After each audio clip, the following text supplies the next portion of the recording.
بسم اللہ الرحمن الرحیم۔ بہت سارے نوجوان حسن الحیاری صاحب کے بارے میں سوال کرتے ہیں کہ ہمیں ان کو سننا چاہیے یا نہیں سننا چاہیے۔ تو دیکھیں، حسن الحیاری ہو یا کوئی اور علمی شخصیت ہو، کہ بہت سارے افراد ان کو سنتے ہیں، ان سے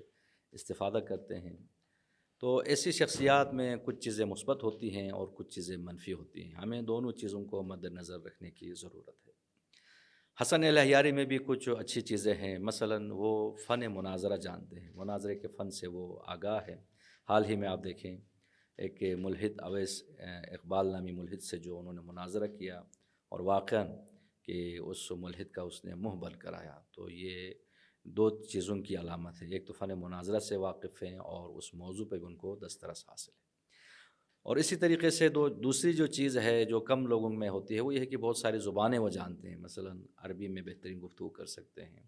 فارسی میں، اردو میں، انگلش میں، تو یہ بھی بہرحال مثبت چیز ہے۔ اسی طرح بہت عرصے سے وہ شیعہ سنی جو اختلافی موضوعات ہیں ان پہ مختلف لوگوں کے ساتھ مناظرے کرتے آئے ہیں، تو لہٰذا جو شیعہ سنی جو اختلافی مسائل ہیں اور جو موضوعات ہیں، ان پہ بھی ان کو دسترس حاصل ہے اور ایک وسیع مطالعہ ان کو حاصل ہے۔ اسی طرح آپ دیکھیں، جو پاکستان میں ذاکروں نے جو جہالت پھیلائی ہوئی ہے، اور حقیقت یہ ہے بہت سارے افراد پاکستان کے اندر یہ جرأت نہیں ہے ان کے ہاں، یہ وہ جرأت نہیں کر سکتے وہ ان ذاکروں کے خلاف بولیں، تو بہت سارے ذاکروں کی جہالت سے بھی لوگوں کو آگاہ کرایا ہے۔ جس طرح وہ زرق نقوی نامی جو جاہل آدمی ہے، اس کو کس طریقے سے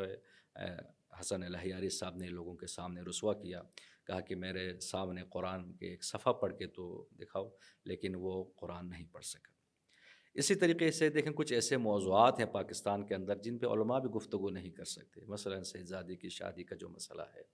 یا تشہد میں شہادت ثالثہ کا مسئلہ ہے۔ مگر ان موضوعات پہ انہوں نے بہترین انداز سے لوگوں کو سمجھایا ہے، اور بہت سارے افراد ان کی وجہ سے ان موضوعات کو سمجھ گئے ہیں، تو لہٰذا یہ وہ مثبت باتیں ہیں جو الحیاری صاحب میں موجود ہیں۔ لیکن ساتھ ہی دیکھیں، کچھ منفی چیزیں ہیں، لیکن بعض اوقات یہ جو منفی چیزیں ہیں وہ مثبت چیزوں پہ بھی غالب آ جاتی ہیں۔ ان میں سے ایک جو سلیقہ اختلاف میں آپ دیکھیں، ائمہ علیہ السلام کی تعلیمات میں جب آپ کسی کے ساتھ اختلاف رکھیں تو آپ کو سلیقہ سکھایا گیا ہے، آپ نے کس طریقے سے اس کے ساتھ اختلاف رکھنا ہے۔ لیکن یہ ان آداب کو خیال نہیں رکھتے، بعض اوقات آپ دیکھیں وہ گالم گلوچ استعمال کرتے ہیں، اور اسی طرح بازاری زبان یوز کرتے ہیں، تو لہٰذا یہ چیز درست نہیں ہے، یہ جو روش ان کی ہے یہ ائمہ طاہرین کی تعلیمات کے بالکل خلاف ہے۔ اسی طریقے سے آپ دیکھیں، مناظرہ کرتے ہوئے بعض اوقات وہ غیر علمی انداز اختیار کرتے ہیں، کہ مثلا آپ دیکھیں وہ نجف کے ایک عالم دین سے جب ان کی بات ہوئی، مناظرہ ہوا، تو بہرحال نجف کے جو عالم دین نے انتہائی مثبت اور علمی گفتگو کی، لیکن وہ ان کے ساتھ بھی جو ہے وہ بد اخلاقی پہ اتر آئے، یہ چیز جو ہے وہ درست نہیں ہے۔ اسی طرح وہ بعض اوقات آپ دیکھیں گفتگو کے درمیان جو ہے وہ مغالطے سے کام لیتے ہیں، مثلا اجتہاد کی مخالفت کرتے ہیں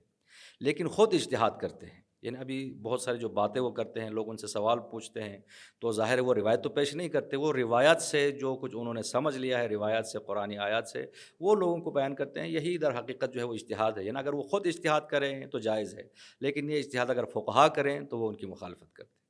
پھر اس کے بعد آپ دیکھیں، اگر وہ فقہا کی مخالفت کرتے ہیں علمی انداز میں تو کوئی مسئلہ نہیں ہے، لیکن وہ توہین کرتے ہیں، مقدسات کی توہین کرتے ہیں، شہداء کی توہین کرتے ہیں، یہ چیزیں جو ہے وہ درست نہیں ہیں۔ تو لہٰذا ان کی شخصیت میں کچھ مثبت باتیں بھی ہیں اور کچھ منفی امور ہیں، تو ہمیں مثبت باتوں کی جو ہے ان سے استفادہ کرنے میں کوئی حرج نہیں۔